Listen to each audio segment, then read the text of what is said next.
That is an interesting topic, isn't it? Because you are inviting a new family member into your home and you have a lot of things to store. In decorating a nursery, the first aspect of the room that you have to consider outside of a comfortable glider for mom is storage. Storage is key. I like to recommend that my client bypasses the crib and gets a converter crib into bed, which is typically a full bed. Those converter sets that main retailers do sell will allow you to grow with the baby. So instead of just buying a crib and then having to discard it after 2 to 3 years, they offer a converter kit that gives you side rails that converts the crib into a twin and or full bed. That is definitely a cost-saving element in the room.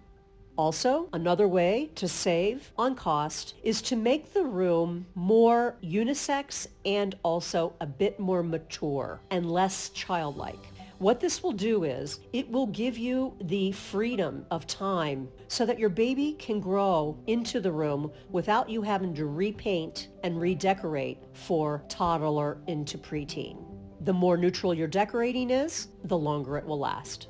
Cost-saving ideas for storage would definitely be to get baskets and containers to put on a bookcase. That way, the baby, as he or she grows, can access these baskets or bins so that the toys can be stowed away after he or she plays with them.